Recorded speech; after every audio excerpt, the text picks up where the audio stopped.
Hi class, how are you? कैसे हैं आप?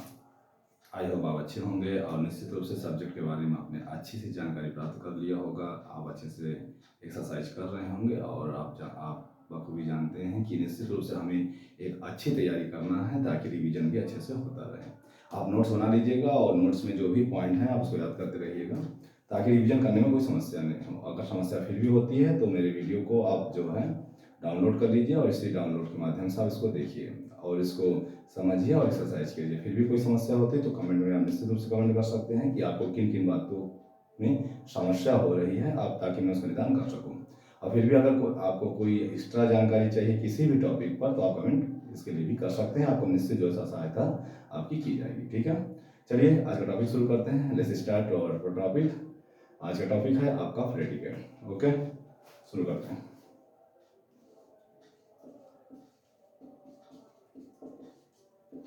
प्रेडिकेट जिसका हिंदी अर्थ होता है विधेय। प्रेडिकेट जिसका हिंदी अर्थ होता है विधेय। अब ये विधेय क्या होता है, चलिए परिभाषा के माध्यम से समझते हैं कि विधेय या प्रेडिकेट क्या होता है। शब्दों का समूह, शब्दों का समूह जो कर्ता के बारे में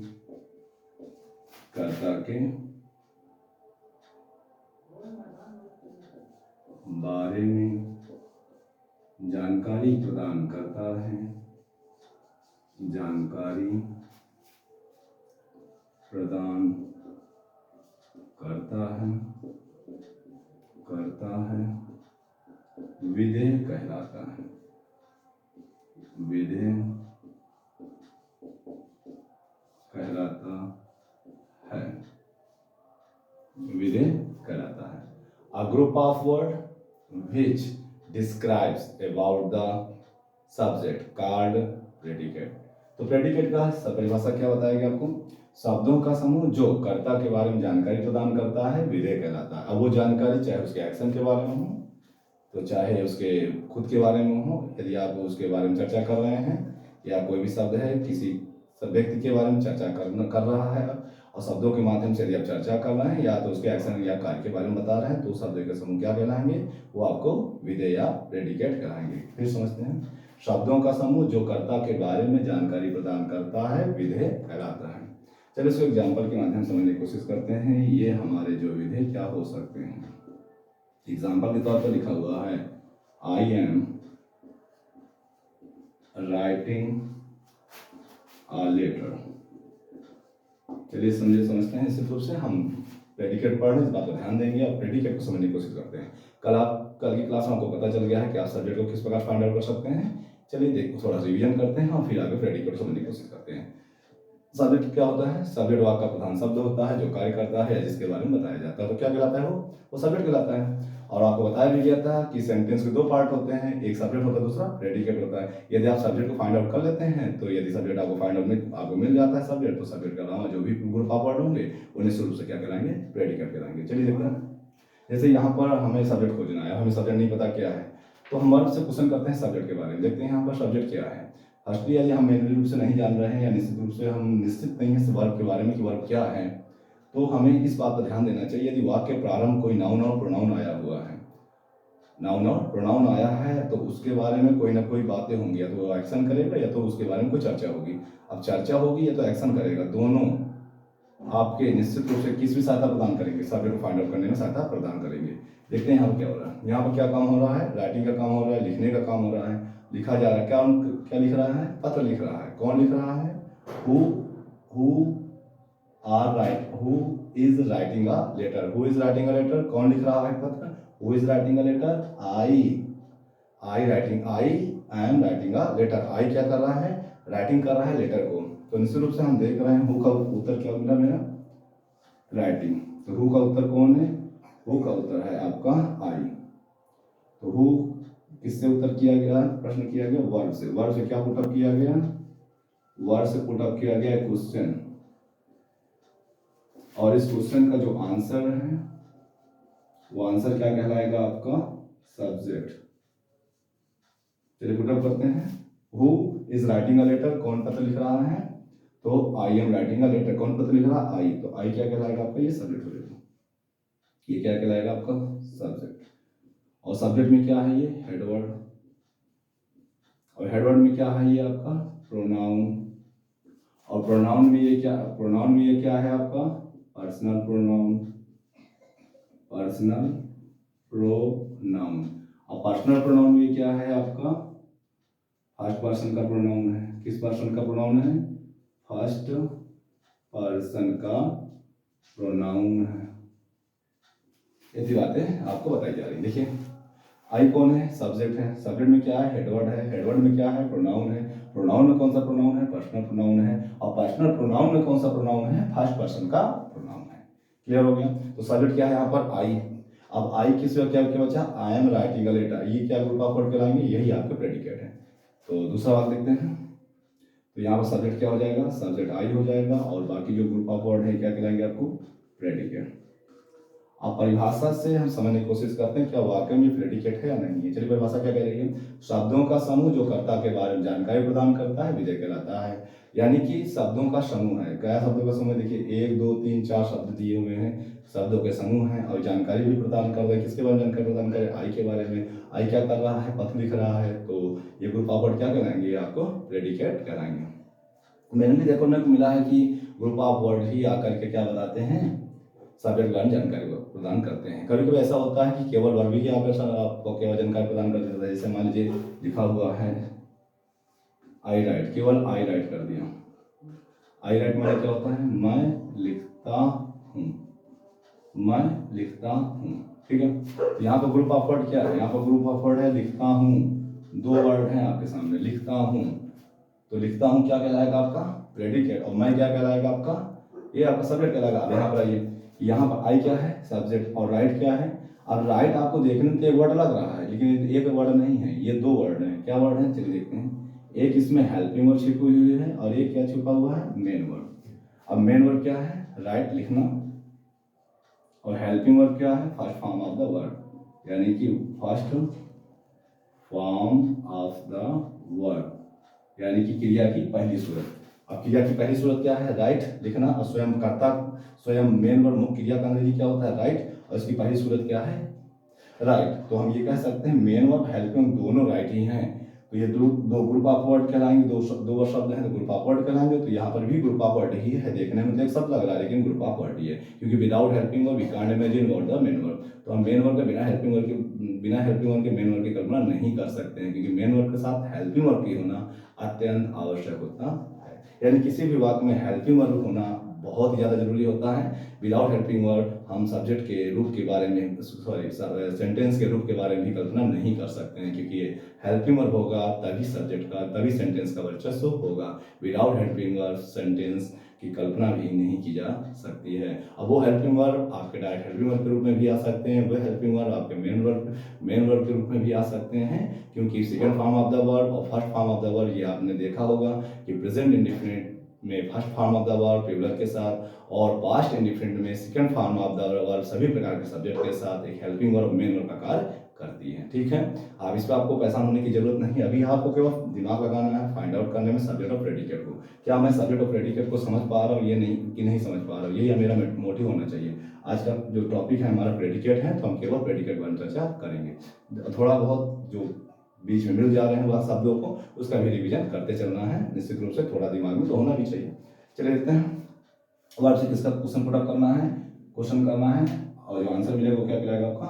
सब्जेक्ट।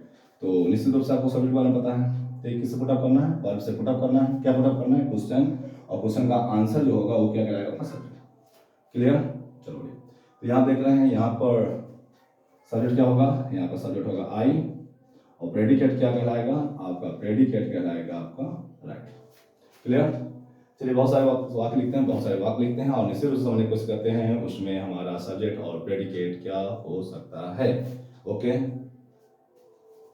या हम इससे पहले चर्चा कर सकते हैं इसी वाक्य में कि आप देख रहे हैं यहाँ पर आई एम भी दिया है, राइटिंग दिया, आ दिया है, लेटर दिया है, यानी कि कई प्रकार के शब्द भी दिए हैं। यहाँ पर कई प्रकार के शब्द दिए हैं। तो जब कई प्रकार के शब्द दिए हैं तो इनका नाम भी कुछ होता होगा। जैसे सब्जेक्ट के आपने देखा था, सब्जेक्ट के भी बहुत सारे पार्ट थे, उसी प्रकार प्रेडिकेट के भी बहुत सारे पार्ट हो सकते हैं। चलिए देखते हैं कौन कौन से पार्ट होते हैं एक्चुअली में। जैसे सब्जेक्ट के हमारे पार्ट थे 2 पार्ट। कौन कौन सब्जेक्ट का पार्ट था?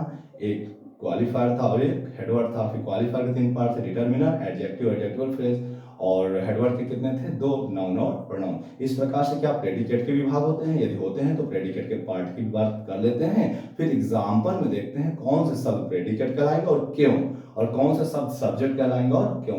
तो भली बात एक होल एक्सरसाइज का पॉइंट बनाया जा सकता है, इसलिए प्रेडिकेट के पार्ट को भी समझना बहुत ही ज़्यादा जरूरी माना जा सकता है। पार्ट अलग करना तो बहुत आसान हो चुका है, आप सब्जेक्ट फाइंड आउट कर ही लेते हैं। फाइंड आउट सब्जेक्ट के बाद जो भी बचता है वो क्या कहलाता है? आपका प्रेडिकेट कहलाता है। इसमें कोई भी ज़्यादा हार्ड वर्क नहीं है, आप फाइंड आउट करिएगा, निश्चित रूप से आपको मिलने वाला है। और जब हम पार्ट्स ऑफ प्रेडिकेट पढ़ लेंगे तो निश्चित रूप से हम आगे भी चर्चा कर सकते हैं कि जो शब्द हैं, चाहे वो शब्द सब्जेक्ट के हों, चाहे वो शब्द प्रेडिकेट के हों, वे शब्द एक्चुअली में क्या कहलाएंगे और इनका स्थान कहाँ पर होना चाहिए। क्योंकि सारे शब्दों का स्थान फिक्स होता है और ये अपने भाव के अनुसार अपने आप को एक सुव्यवस्थित स्थान पर ही होना पसंद करते हैं। चलिए देखते हैं प्रेडिकेट के पार्ट कौन कौन से हो सकते हैं। Let's start to know about the parts of predicate.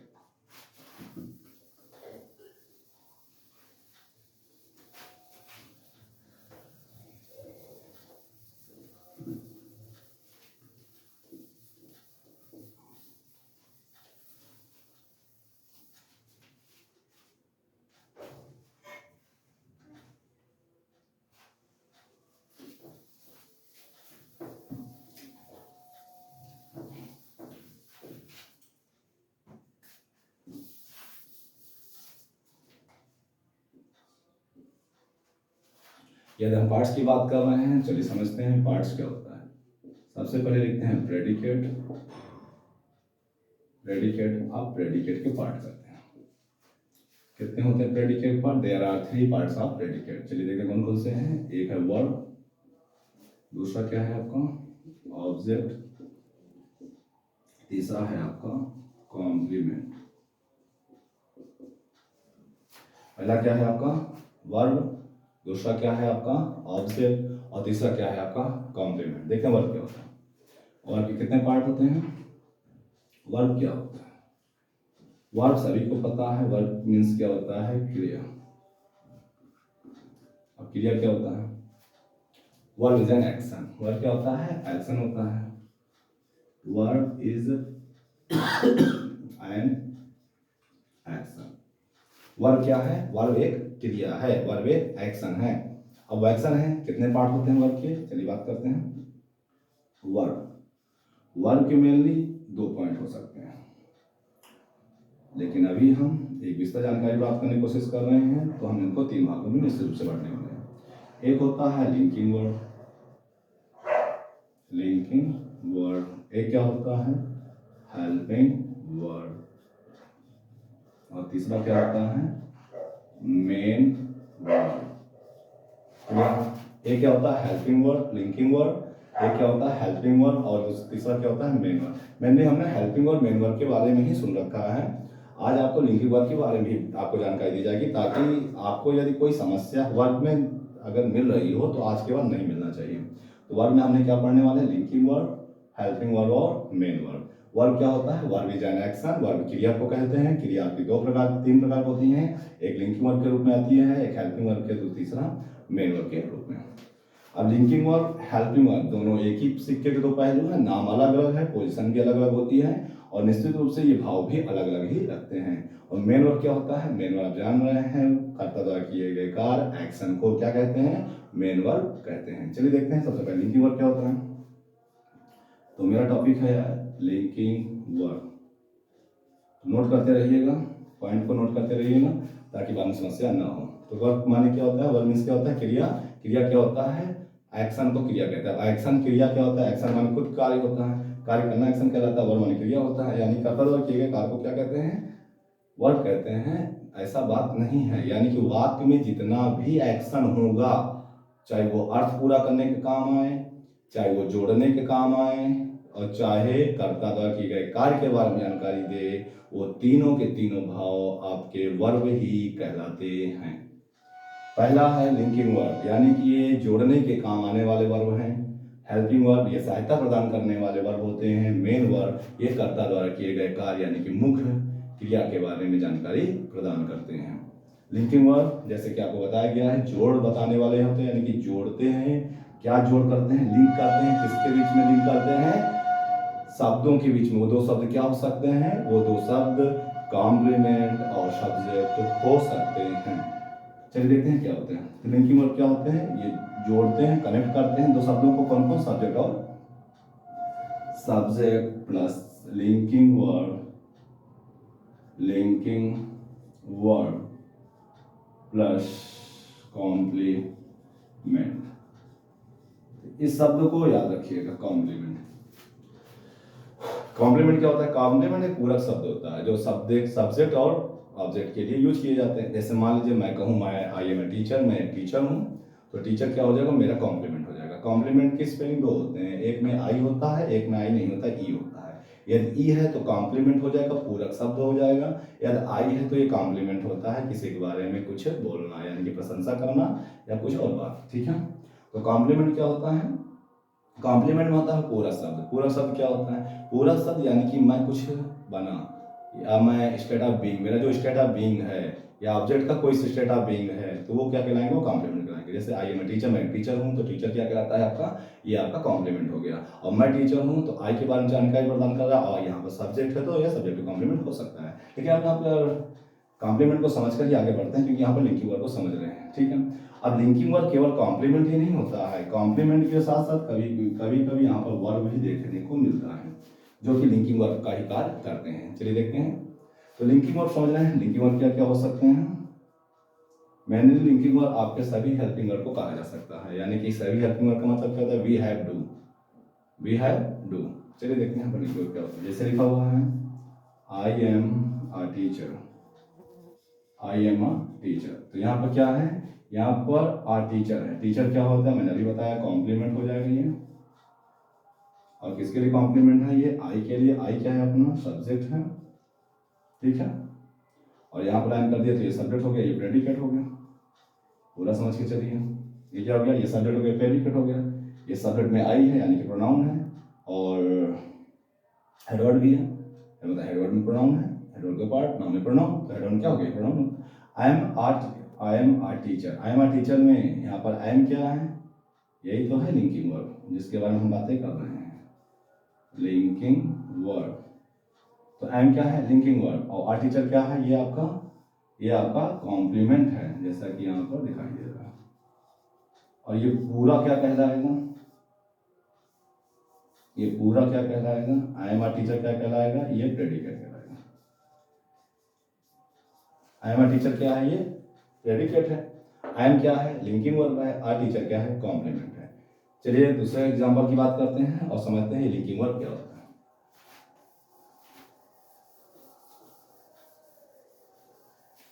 जैसे लिखा हुआ है आई rights a letter,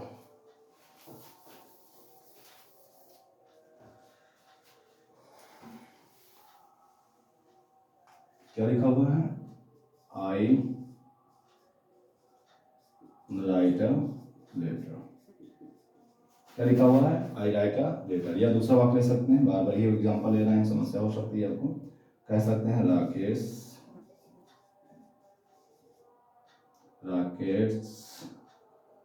wants to go there। ठीक है, अब बात करते हैं यहाँ पर राइट क्या है। यहाँ पर राइट है, मेन वर्ड भी है और लिंकिंग वर्ड भी है। यहाँ पर राइट क्या है? मेन वर्ड भी है और लिंकिंग वर्ड भी है, इस बात का ध्यान रखिएगा। यहाँ पर राइट क्या है? मेन वर्ब भी है और लिंकिंग वर्ब है, क्योंकि मेन वर्ब का फर्स्ट फॉर्म लगा हुआ है, तो मेन वर्ब का फर्स्ट फॉर्म क्या होगा? लिंकिंग वर्ब हो जाएगा। और राइट मेन वर्ब है, यानी कि मेन वर्ब और लिंकिंग वर्ब दोनों है। यहाँ पर ये राकेश वांट्स टू गो, तो यहाँ पर मेन वर्ब लिंकिंग वर्ब यहाँ पर भी है। यहाँ पर क्या है? यहाँ पर वांट मेन वर्ब का कार्य कर रहा है, और यस क्या कर रहा है? ये आपका लिंकिंग वर्ब का कार्य कर रहा है। किसका कार्य कर रहा है? लिंकिंग वर्ब का कार्य कर रहा है। अब थोड़ा सोचने में और सुनने में शायद समस्या हो सकती है। यदि आपने लिंकिंग वर्ब के बारे में जानकारी प्राप्त नहीं किया है तो आपको लगेगा यस आपका हेल्पिंग वर्ब है। जैसे कि जनरली हमको बचपन से ही सिखाया जा रहा है यस या यस, और यस क्या होते हैं, यस और यस हमारे हेल्पिंग वर्ब हैं। और किसके हेल्पिंग वर्ब बताए जाते हैं, ये बताए जाते हैं प्रेजेंट इंडिफिनिट के हेल्पिंग वर्ब हैं यस और यस, जिनको हम अफर्मेटिव में सिंगुलर सब्जेक्ट के साथ सिंगुलर सब्जेक्ट की उपस्थिति में मेन वर्ब की पहली सूरत में यूज करते हैं जब हम आइडेंटिटी मिलती है, ता है, ती है, ते है, या एक अच्छी परिभाषा के रूप में कहें जिस टेंस में कर्ता द्वारा किए गए कार्य की चर्चा प्रेजेंट में होती है, हम वहां पर एक वचन कर्ता की उपस्थिति में मुख्य क्रिया की पहली सूरत में यस या यस का यूज करते हैं। तो हम इस बात का निश्चित रूप से ध्यान देते हैं कि ये एक लिंकिंग वर्ब है, ना कि एक हेल्पिंग वर्ब। आज हम आपको हेल्पिंग वर्ब, लिंकिंग वर्ब और मेन वर्ब तीनों के बारे में बताएंगे, ताकि जो मिथ्या है या जो कुछ हमें एक ऐसी जानकारी दी गई है जो एक वाकई में एक पॉइंट रखता है कि कहीं ना कोई त्रुटि हमसे जरूर हुई है, हम उस त्रुटियों को लाइट में लाएंगे, प्रकाश में लाएंगे और उसको समझने की कोशिश। यद्यप हमारे नॉलेज पर इस बात का कोई प्रभाव नहीं पड़ता है, लेकिन कॉम्पिटिटिव एग्जाम में समस्या होती है और होगी भी। जब वो पूछेगा यहाँ पर यस लिंकिंग वर्ब है या हेल्पिंग वर्ब है तो समस्या होनी लाजमी है। यदि यहाँ पूछेगा कि रमेश इज अ टीचर, जैसे हमारे यहाँ लिखा हुआ है वर्ब इज एन एक्शन, तो यहाँ पर इज क्या है, यदि हम कहेंगे यहाँ पर इज हेल्पिंग वर्ब है तो निश्चित रूप से ये गलत माना जाएगा, क्योंकि यहाँ पर इज क्या है, इज यहाँ पर लिंकिंग वर्ब है जो कि एज अ मेन वर्ब भी कार्य कर सकती है, यानी कि इसको हम लिंकिंग वर्ब और मेन वर्ब दोनों कह सकते हैं, क्योंकि यहाँ पर इज ही क्या है, लिंकिंग वर्ब है और मेन वर्ब। सुनने में बड़ा अजीब लगा होगा, मेन वर्ब कहाँ से आ गया, अभी तो लिंकिंग वर्ब हेल्पिंग वर्ब की बात कर सकते थे, ये लिंकिंग वर्ब या हेल्पिंग वर्ब हो सकता है, ये मेन वर्ब कहाँ से आ गया, हो सकेगा निश्चित रूप से होता है यदि कोई लिंकिंग वर्ब यदि कोई लिंकिंग वर्ब एक एक्शन के रूप में कार्य कर रही है, यानी कि मेन वर्ब नहीं दिया है, तो लिंकिंग वर्ब ही मेन वर्ब का कार्य करती है। जैसे आपने जानकारी आपके पास होगा, जैसे एक विद्यालय में एक प्रिंसिपल होता है, एक वाइस प्रिंसिपल होता है। यदि प्रिंसिपल है तो प्रिंसिपल का कार्य करता है, प्रिंसिपल नहीं है तो उसके स्थान पर वाइस प्रिंसिपल भी एज अ प्रिंसिपल ही कार्य कर सकता है। तो इसी प्रकार से हम जानते हैं कि यदि हेल्पिंग वर्ब लिंकिंग वर्ब है यदि हमारे पास और एक्शन नहीं है, यानी कि मेन वर्ब नहीं है, तो वो लिंकिंग वर्ब भी एक एक्शन यानी कि मेन वर्ब की तरह कार्य करता है। यदि ऑप्शन में मेन वर्ब मिलता है तो हम इसको मेन वर्ब मानेंगे, यदि आपको लिंकिंग वर्ब मिलना है लिंकिंग वर्ब मानेंगे, लेकिन हेल्पिंग वर्ब इसको कभी नहीं मानेंगे, क्योंकि हेल्पिंग वर्ब में मेन वर्ब का होना अत्यंत आवश्यक माना जाता है। फिर समझिए, हेल्पिंग वर्ब में मेन वर्ब की उपस्थिति अत्यंत आवश्यक होती है, और वहाँ पर सिचुएशन चर्चा की नहीं होती है, वहाँ पर बातें होती हैं कि कार्य होना चाहिए या कार्य हो चुका हो। ये नहीं कह सकते कि वहाँ पर कार्य की चर्चा हो। जैसे मैं कहूँ मैं गया, मैंने क्या कहा, मैं गया, मैं गया, तो मैं गया में क्या लिखूंगा, आई वेंट। वेंट क्या है, go plus second form of the verb, यानी कि सेकेंड फॉर्म गो, यानी कि गो का जो सेकंड फॉर्म है ये हेल्पिंग वर्ब है और ये क्या है, मेन वर्ब है। और ये हेल्पिंग वर्ब ही क्या कहलाएगी, लिंकिंग वर्ब कहलाएगी। क्या कहलाएगी, लिंकिंग वर्ब। तो वेंड में क्या है, linking verb plus main verb है, ना कि helping verb plus main verb है। समझ में आ रहा है आपको, आई होप आपको समझ में आ रहा होगा। नहीं समझ में आ रहा है, बार बार रिविजन करेंगे, निश्चित रूप से समझ में आएगा। तो यहाँ पर हमने क्या किया, हमने बहुत सारे एग्जाम्पल रखे हैं और हमने आपको बताने की कोशिश किया यहाँ पर हमने क्या यूज किया है, लिंकिंग वर्ब यूज किया है। कॉम्प्लीमेंट के साथ सीधा हमारे पास इज आर एम या वाज वर्ब आता है, तो वो आपके लिंकिंग वर्ब का कार्य कर सकते हैं। यदि मेन वर्ब आता है और उनकी कोई फॉर्म आती है, जैसे एस जिसको हम V5 भी बोलते हैं, और एक फर्स्ट फॉर्म आया इसको V1 बोलते हैं, और ये V1 और V5 दोनों क्या होते हैं, प्रेजेंट टेंस की पहचान है। वर्ब की तो आपको नॉलेज होगा ही, और नहीं है टेंशन मत लीजिए, कतई टेंशन मत लीजिए, सब्जेक्ट और प्रेडिकेट को छाटना सीख लीजिए। हम आपको आगे टेंस की जानकारी बखूबी बहुत ही सरल ढंग से देंगे, निश्चित रूप से देंगे। चलिए समझते हैं आगे। तो यहाँ पर कंफ्यूज होने का कतई जरूरत नहीं है, यहाँ पर केवल प्रेडिकेट के बारे में जानकारी प्राप्त कर रहे हैं और कुछ शब्द जो बीच में आ रहे हैं उनके भी बारे में जानकारी प्राप्त कर रहे हैं। तो लिंकिंग वर्ब क्या होता है, लिंकिंग वर्ब होता है जो दो शब्दों को जोड़ता है। वो शब्द आपके कौन कौन से हो सकते हैं, वो आपके सब्जेक्ट और कॉम्प्लीमेंट या वर्ब हो सकते हैं। चलिए बात करते हैं अब इनको। तो लिंकिंग वर्ब आपको समझ में आ गया होगा। चलिए अब हम यदि हेल्पिंग वर्ब की बात कर लेंगे तो लिंकिंग वर्ब में जो कन्फ्यूजन है आपको वो हेल्पिंग वर्ब के माध्यम से शांत हो सकती है, वो आपको क्या होगी, सॉल्व हो जाएगी। वो अगर कोई डाउट है लिंकिंग वर्ब और हेल्पिंग वर्ब को एक मान रहे हैं तो हम इसके बारे में जानकारी प्राप्त कर लेंगे, तो निश्चित रूप से हमें डाउट हमारा क्लियर हो जाएगा। चलिए बात करते हैं हेल्पिंग वर्ब क्या है। हम यहाँ पर लिंकिंग वर्ब भी लिखते हैं, लिंकिंग वर्ब, और यहाँ पर लिखते हैं हेल्पिंग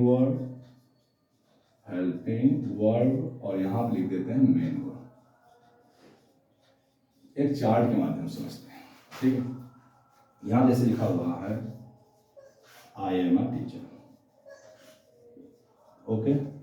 यहाँ पर लिखा हुआ है आई राइट अ लेटर, यहाँ लिखा हुआ है Rohan makes me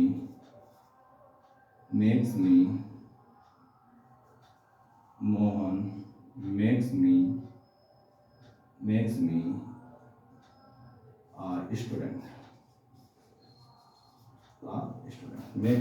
makes me a student. यहाँ पर पहला वाक्य हो गया, दूसरा हो गया, तीसरा हो गया। टैली करते हैं हेल्पिंग वर्ब से। अब हेल्पिंग वर्ब क्या है उसको समझते हैं पहले। हेल्पिंग वर्ब क्या है? हेल्पिंग वर्ब जिसका हिंदी अर्थ होता है सहायक क्रिया, यानी कि सहायता प्रदान करती है। किसमें सहायता प्रदान करती है? एक्शन को करने में सहायता प्रदान करती है। तो क्या कहलाती है आपको? हेल्पिंग वर्ब कहलाती है, सहायता प्रदान करती है। तो अभी बात यह जाती है लिंकिंग वर्ब क्या करती है? लिंकिंग भी सहायता प्रदान करती है, फिर वाक्य अर्थ को पूरा करने में सहायता प्रदान करती है। कौन? Linking verb. लिंकिंग वर्ब वाक्य के अर्थ को पूरा करने में सहायता प्रदान करती है। जैसे आई एम अ टीचर है, आई एम हटा देंगे तो आई अ टीचर पता नहीं चल पा रहा मैं क्या कहना चाहता हूँ। जो आई एम आ जाता है तो वाक्य अर्थ को पूरा कर देता है। तो हम क्या कहलाएंगे? ये वाक्य को अर्थ को पूरा कर रहे हैं, इसलिए कहलाएंगे आपको लिंकिंग वर्ब। और ये क्या है? आपका हेल्पिंग वर्ब, जो कार्य को पूरा करने में या वाक्य के सेंस को पूरा करने में या वाक्य के कार्य को पूरा करने में सहायता प्रदान करते हैं। वो क्या कहलाते हैं? आपका helping verb. Helping verb help करते हैं, किसमें हेल्प करते हैं? वाक्य के एक्शन को पूरा करने में सहायता प्रदान करते हैं। अब एक्शन नहीं है तो लिंकिंग वर्ब कहलाएगा, एक्शन है तो आपका हेल्पिंग वर्ब कहलाएगा। अब बात करते हैं यहाँ पर सर एक्शन हो तो रहा है, हम इसको हेल्पिंग वर्ब की स्टैंडिंग क्यों करते हैं? यहाँ पे एक्शन नहीं हो रहा है, यहाँ पर बातें हो रही है, यहाँ पे चर्चा कर रहा है, कार्य होने की चर्चा कर रहा है, कार्य हो नहीं रहा है, चर्चा कर रहा है। यहाँ क्या कह रहा है? मैं एक पत्र लिखता हूँ। अगर लिख रहा हूँ होता, लिख चुका हूँ होता तो कोई समस्या नहीं थी, तब तो हेल्पिंग वर्ब हो जाता। लेकिन यहाँ पर क्या बोल रहा है? आई राइट अ लेटर, मैं एक पत्र लिखता हूँ। अब आई राइट अ लेटर, मैं एक पत्र लिखता हूँ, तो निश्चित रूप से यहाँ पर क्या है? यहाँ पर कोई एक्शन हो नहीं रहा है, केवल चर्चा हो रही है। चलिए आते हैं helping verb. Helping verb mainly कितने प्रकार होते हैं? हेल्पिंग वर्ब दो प्रकार होते हैं। एक क्या होता है? ऑक्सिलरी होता है, AUXILIARY, ऑक्सिलरी। और दूसरा क्या होता है? Auxiliary word. और दूसरा क्या होता है? Model word. एक होता है ऑक्सिलरी वर्ब, दूसरा क्या होता है? Model word. अब ऑक्सिलरी वर्ब क्या होता है अभी हम इसको लिखाएंगे, पहले हम इसको समझ लेते हैं, यहाँ पर इसका डिफरेंस समझ में आ जाए, फिर अच्छे ढंग से एक एक हेडिंग बना के निश्चित रूप से लिखेंगे। ऑक्सिलरी वर्ब क्या होता है? ऑक्सिलरी वर्ब आप हाई स्कूल में, यदि आप हाई स्कूल इंटर के विद्यार्थी हैं तो हाई स्कूल की किताब में दिया हुआ है, प्राइमरी ऑक्सिलरी, मॉडल ऑक्सिलरी। यदि आप कक्षा 6 के स्टूडेंट हैं, कतई आपको होशियार होने की जरूरत नहीं है, मैं आपको पूरा क्लियर करता हूँ ऑक्सिलरी वर्ब होता क्या है। ऑक्सिलरी वर्ब एक ऐसा वर्ब होता है जो वी हैव टू के रूप में हमें मिलता है। वी हैव और डू के रूप में मिलता है। अब ये क्या होता है? बी में आपके बहुत सारे हेल्पिंग वर्ब हैं, जैसे is, are, I am, was, were, be, been, being. ये सब कौन है? ये सब आप बी के परिवार हैं, यानी is, are, am, was, were, be, being ये मिलते हैं तो हम लोग क्या कहेंगे? ये ऑक्सिलरी वर्ब है। और हैव के साथ कौन कौन मिलता है? हैव के साथ 3 मिलेंगे, एक होता है हैज, दूसरा क्या होता है? हैव, और तीसरा क्या होता है? हैड। यानी कि हैज, हैव, हैड मिला तो हमने क्या कहा? हैव। और डू के साथ कौन कौन होते हैं? डू, डज और डिड। डू और डज, डिड मिलते हैं तो क्या कहलाएंगे? ये आपका ऑक्सिलरी वर्ब है। यानी कि ऑक्सिलरी वर्ब को समझना बहुत ही आसान है। यदि हम देखें is, are, am, was, were, be, been और being, have, has, had, do, does, did ये मिलते हैं तो हम इनको ऑक्सिलरी वर्ब कहते हैं। आप कहते हैं ये ऑक्सिलरी वर्ब क्यों यूज होते हैं? निश्चित रूप से आपको दिमाग में आएगा कि ऑक्सिलरी वर्ब यूज क्यों होते हैं। ऑक्सिलरी वर्ब सबसे पहले तो आप समझ लीजिए, ऑक्सिलरी हेल्पिंग वर्ब कहते हैं। हेल्पिंग वर्ब का यूज इसलिए किया जाता है ताकि वो सहायता प्रदान कर सके वाक्य एक्शन को पूरा करने में। ठीक है, पहली बात। दूसरी बात, ऑक्सिलरी वर्ब में जो हेल्पिंग जो वर्ब यूज हो रही है, as a helping verb use हो रहा है, इसका काम ही है वाक्य के एक्शन को पूरा करने में सहायता प्रदान करना। जैसे हम लिखें यहाँ पर I am writing a letter, I am writing a letter, ठीक है, डाउट नहीं होना चाहिए। I am writing a letter, या दूसरा कह सकते हैं Sita, Sita is going, Sita is going to Kanpur, ठीक है। या मोहन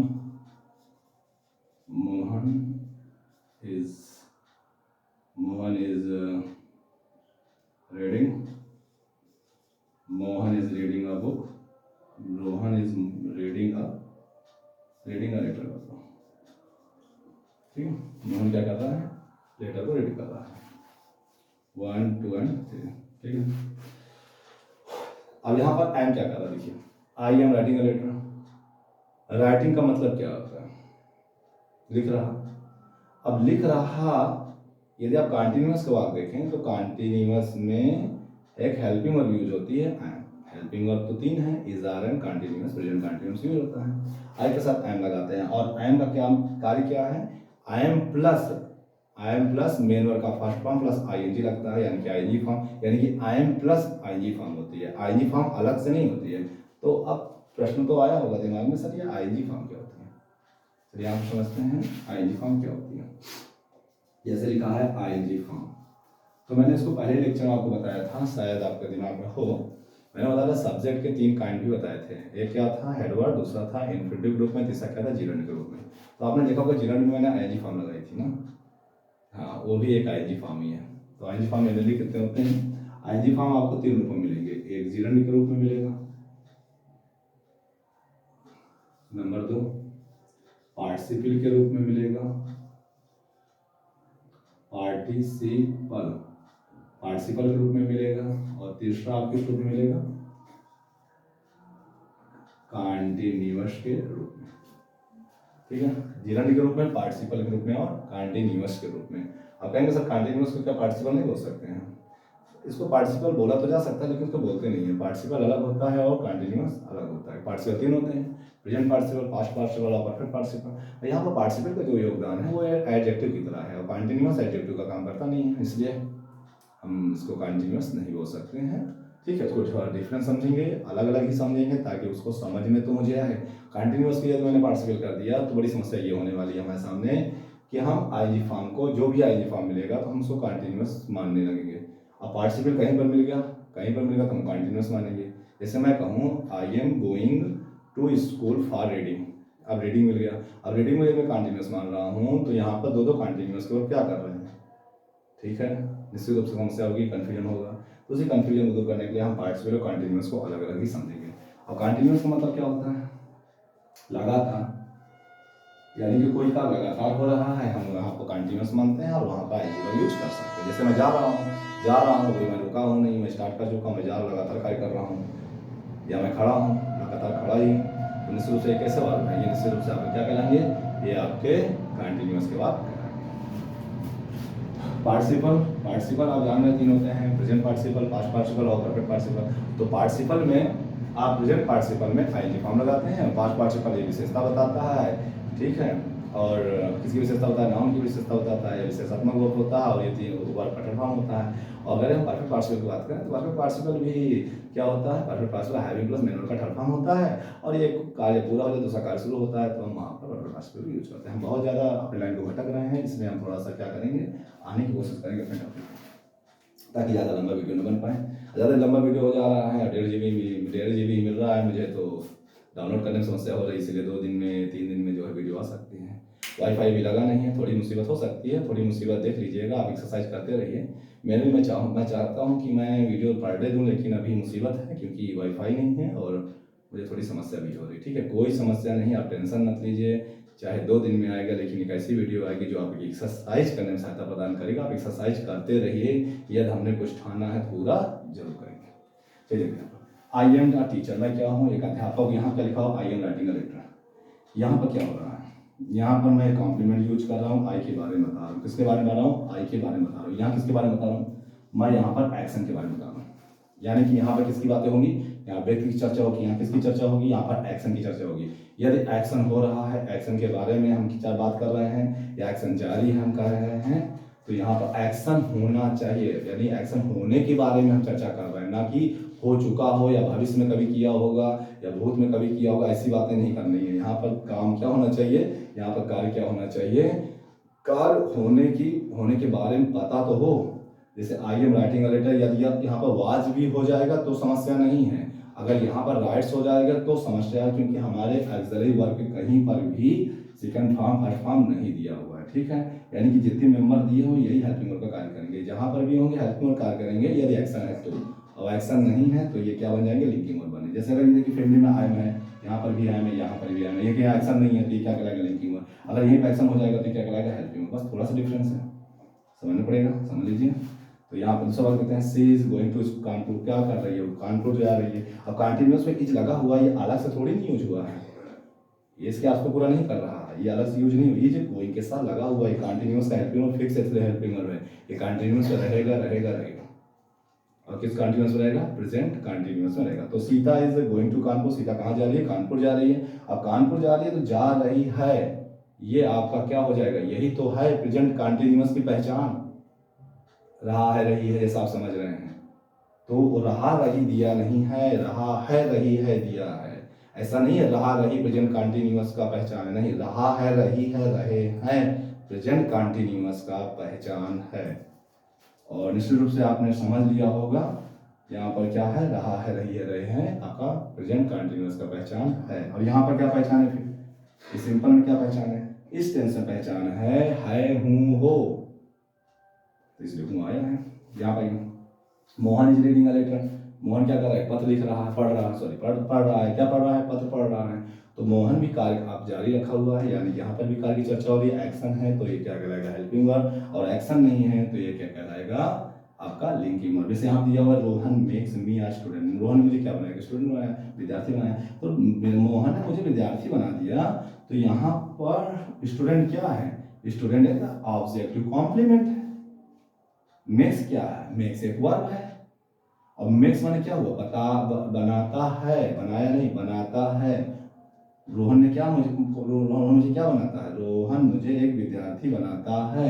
तो बनाता है मतलब, बनाता है का क्या मतलब है, बनाता है का मतलब आपका एक्शन नहीं है, ये चर्चा हो रही है एक्शन के बारे में, यहाँ पे एक्शन के बारे में चर्चा नहीं हो रही है, यहाँ एक्शन हो रहा है या हो चुका है प्रेजेंट या पास्ट में, लेकिन यहाँ पर क्या है, यहाँ पर एक्शन हो नहीं रहा है, एक्शन चर्चा कर रहा है केवल कि मैं खाता हूँ, मैं पीता हूँ, मैं पढ़ता हूँ, मैं उठता हूँ, मैं गया, मैं उठा, मैं पढ़ा, मैं लिखा, ये सब क्या है, ये सब चर्चा कर रहा है। जैसे मान के मैं गया, एक्शन हुआ। अब क्या ऐसा एक्शन हो रहा है तो आप क्या लगा रहे हो, आप हेल्पिंग वर्ब मान रहे हो, तो क्या हेल्पिंग वर्ब यहाँ नहीं माना जाएगा, यहाँ पर भी हेल्पिंग वर्ब नहीं माना जाएगा। आप कहेंगे क्यों नहीं माना जाएगा, इसलिए क्योंकि ये वाक्य के अर्थ को पूरा, वाक्य के कार्य को पूरा करने में सहायता नहीं प्रदान कर रहा है। वाक्य के अर्थ को, जैसे मैं गया, यहाँ लिखा हुआ मैं गया, अच्छा यहाँ बताइए क्या कोई शब्द है जो वाक्य के अर्थ को पूरा कर रहा है, वाक्य के अर्थ को कोई पूरा कर रहा है क्या, नहीं कर रहा है क्या। जैसे यहाँ तो आपका अर्थ को कौन नहीं पूरा कर, चलिए गया क्या ना, गया क्या होता है, गया कुछ नहीं होता, जाना होता है, जाने में या ई ये आया तो ये क्या बना दिया, इसको गया बना दिया, क्या बना दिया, गया बना दिया। अब गया कब बना, या ई आया तभी बना, तो इसका मतलब क्या है, इसका मतलब है ये वाक्य अर्थ को पूरा कर रहा है भाई। अब मैं बोलूँ मैं जाना, कोई जानेगा नहीं जानेगा, या ये आ गया तो जान के बढ़ गया। तो यहाँ पर कोई समझ, यहाँ पर अच्छा मान लीजिए यहाँ पर भी समस्या हो रही है, आपने कह देंगे I am writing a letter, तो आई एम को अलग करना ही नहीं है ना, समस्या तो ये है, आप आई एम को अलग नहीं कर सकते हैं, कंटिन्यूअस के साथ फिक्स है ये, ठीक है। आई एम फिक्स है, वाज फिक्स है, वर्ब फिक्स है, बीइंग फिक्स है, हैव फिक्स है, तो ये सब फिक्स है ना, ये नहीं हट सकते, ये हट जाएंगे तो फिर वाक्य टेंस का वर्चस्व खत्म हो जाएगा, कंटिन्यूअस खत्म समाप्त हो जाएगा ये। यानी कि टेंस को बनाए रखने के लिए हमें एक वर्ब की जरूरत है, वो हेल्पिंग वर्ब कहलाएगा। यहाँ पर कोई टेंस नहीं है जो बरकरार रखने के में हो सकता है, यहाँ पर अर्थ को पूरा करने के लिए जरूरत है। मैं जाता हूँ, मैं जाता हूँ, यहाँ पर मैं कह दूँ मैं जाना है, तो मैं जाना है क्या होता है, सॉरी मैं कह रहा हूँ मैं जाता हूँ, क्या कह रहा हूँ, मैं जाता हूँ। यहाँ पर यार मैं ता है हटा दूँ, मैं लिख दूँ मैं जाना, तो मैं जाने से क्या मतलब, मैं जाना कुछ होता है क्या, मैं जाना कुछ नहीं होता है, मैं जाना कुछ भी नहीं है। अब जाना में अर्थ पूरा करने के लिए मुझे कुछ शब्द जोड़ने पड़ेंगे, जिसे कहेंगे पहचानता हूँ, ती हूँ, लाएंगे इसमें, तो क्या बनेगा, मैं जाता हूँ। अब मैं जाता हूँ क्या बन जाएगा आपका, तो एक पहचान हो सकती है, यानी कि इसके अर्थ को पूरा कर रहा है, तो इससे देखते आप समझदार हैं, समझ गए होंगे। मेन वर्ड की बात कर सकते हैं। मेन वर्ड क्या होता है, मेन वर्ड का मतलब होता है मुख्य क्रिया। मुख्य क्रिया क्या है, एक्शन, यानी कि कोई एक्टर है, एक्ट कर रहा है, जो एक्ट कर रहा है वही एक्ट क्या कहलाएगा, मुख्य क्रिया या मेन वर्ड कहलाएगा। जैसे आई एम गोइंग, अब यहाँ पर गोइंग क्या है, यहाँ पर गोइंग जो है आपका क्या कहलाएगी, मेन वर्ब कहलाएगी। क्या कहलाएगी, मेन वर्ब। अब इस मेन वर्ब में क्या क्या है, गो है प्लस आईएनजी है, ठीक है। गो माने क्या होता है, जाना, और आईएनजी माने क्या होता है, रहा, रही और रहे, ठीक है। जाना प्लस रहा, रही, रहे, ठीक है। तो अभी यहाँ पर ये आया, अब यदि इसके साथ कोई भी वर्ब यूज होगी, वो वर्ब क्या कहलाएगी, वो हेल्पिंग वर्ब कहलाएगी। तो गोइंग माने जा रहा, अब जा रहा है के साथ क्या कोई भी हेल्पिंग वर्ब लगे, वो क्या कहलाएगी आपका हेल्पिंग, यानी कि हेल्पिंग वर्ब मेन वर्ब के साथ चलेगा, लेकिन वहाँ कॉम्प्लीमेंट के साथ चलेगा, और कॉम्प्लीमेंट के साथ चलेगा, और चर्चा करने का विषय अगर है तो वहाँ पर भी लिंकिंग वर्ब का कार्य होगा। तो इस तरह से linking verb, helping verb, main verb के बारे में डिफरेंस हम समझ चुके हैं। और हम ये नहीं जानना, अब हम ये बताने की कोशिश कर रहा हूँ कि वर्ब होता क्या है। चलिए वर्ब के बारे में चर्चा करते हैं, ठीक है। कुछ एग्जाम्पल लिखते हैं और समझने की कोशिश करते हैं इसमें सब्जेक्ट और प्रेडिकेट क्या होता है, और अपनी किताब से भी एक्सरसाइज कर सकते हैं। थोड़ा सा रिवीजन कर लेते हैं, फिर आगे बढ़ते हैं।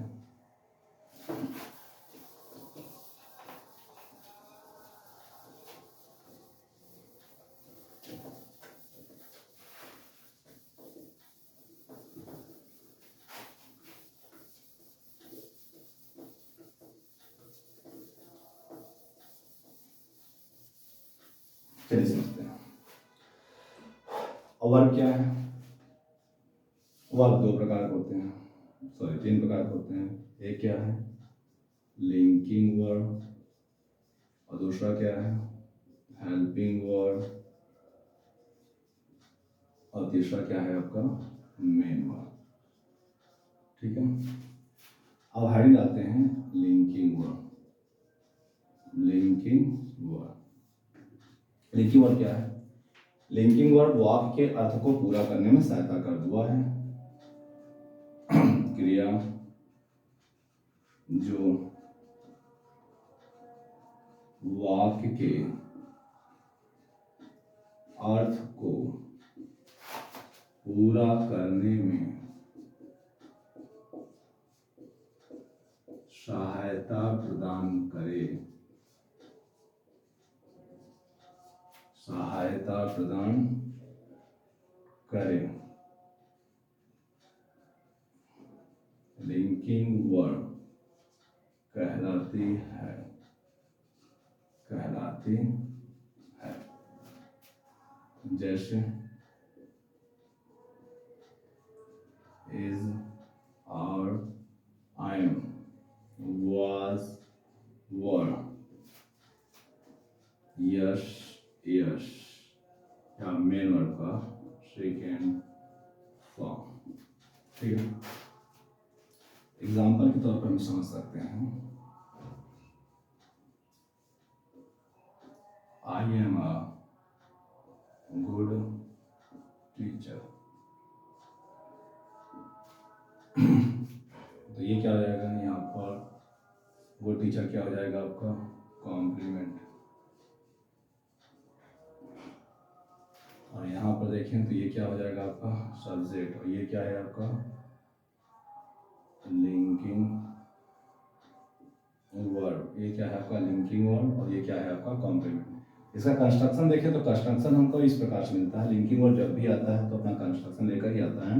कंस्ट्रक्शन में सबसे पहले आपका होगा सब्जेक्ट, ठीक है, फिर लिखेंगे लिंकिंग वर्ब, लिंकिंग वर्ब, और फिर यहाँ पर यूज होगा complement, complement, subject plus linking verb plus complement.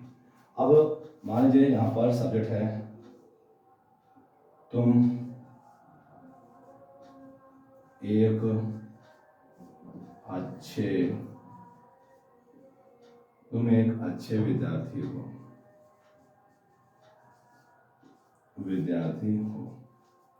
अब मैंने कहा था आपको हिंदी कहानी पढ़ते रहिए, समझ आएगा। वही हिंदी कहानी के हिसाब से मैं हिंदी दे भी रहा हूँ ताकि हिंदी कहानी समझने में समस्या हो। तुम एक अच्छे विद्यार्थी हो। कौन एक अच्छा विद्यार्थी है? तुम। तो तुम क्या हो जाएगा? तुम सब्जेक्ट हो जाएगा। एक अच्छे विद्यार्थी हो क्या कहलाएगा? ये आपका प्रेडिकेट कहलाएगा। हो गया, सब्जेक्ट और प्रेडिकेट हो गया। तो इसको ट्रांसलेशन करें तो क्या लिखेंगे? You are a good student. You are a good student. तो यू क्या कहलाएगा? आपका सब्जेक्ट, और आर अ गुड स्टूडेंट क्या कहलाएगा? आपका प्रेडिकेट। ओके, चलिए।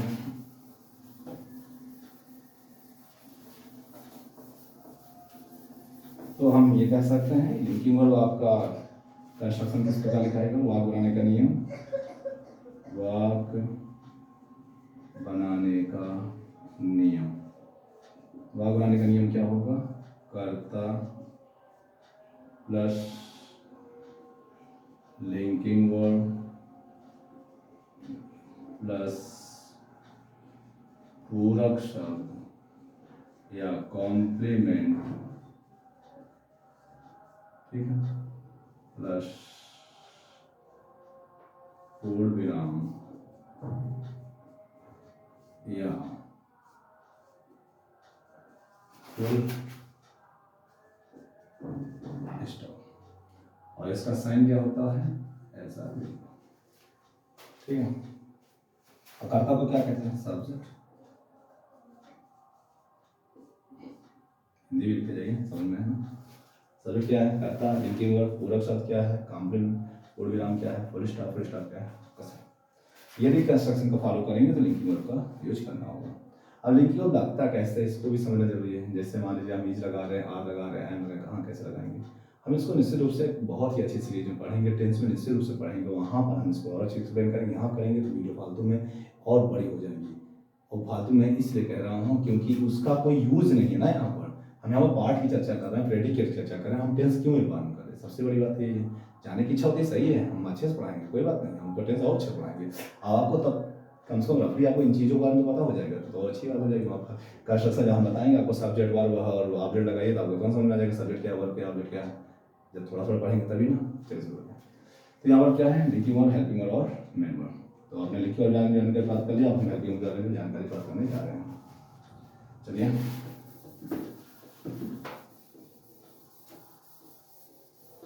तो आपने ये देखा ही होगा कि हमने शुरुआत वर्ब से किया है ना। जैसे मैं यहाँ का लिख दूँ my brother, my brother, my brother Rakesh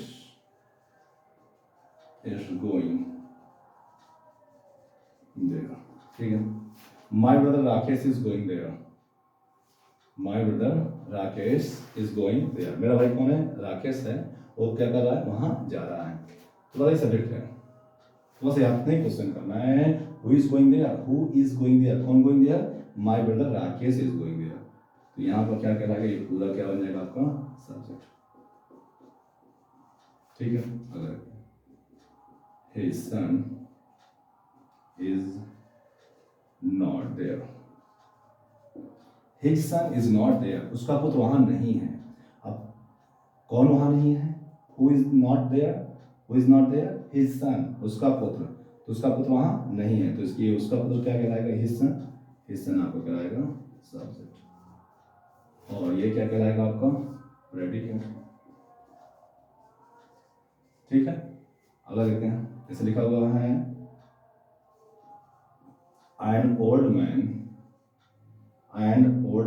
is walking in the garden। एक बूढ़ा आदमी क्या कर रहा है? गार्डन में घूम रहा है। तो यहाँ पर सब्जेक्ट क्या है? Who is walking in the garden? Garden में कौन घूम रहा है? एन ओल्ड मैन घूम रहा है। तो एन ओल्ड मैन क्या कराएगा? ये आपका सब्जेक्ट हो जाएगा, और ये क्या कराएगा? आपको प्रेडिकेट, प्रेडिकेट, ठीक है। ये प्रेडिकेट हो जाएगा, सब्जेक्ट हो जाएगा। अब सब्जेक्ट में क्या है? ये एंड क्या है? ये नंबर बता रहा है। किसका नंबर बता रहा है? नाउन का नंबर बता रहा है। तो क्या कहलाएगा, डिटर्मिनर। वर्ड क्या कहलाएगा आपका, एडजेक्टिव। मैन क्या कहलाएगा आपका, नाउन, हेडवर्ड,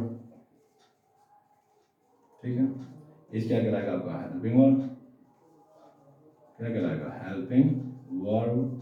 वॉकिंग क्या कहलाएगा, main word, main word. In the garden क्या कहलाएगा, अच्छा एडवर्ब ऑफ प्लेस है, उसको अदर वर्ड में संज्ञा देने जा रहे हैं। एडवर्ब ऑफ प्लेस है, कार्य करने का स्थान है, लेकिन हम यहाँ पर अदर वर्ड की संज्ञा देने जा रहे हैं। ये क्या हो जाएगा आपका, अदर वर्ड, अदर वर्ड माने अन्य शब्द, ठीक है।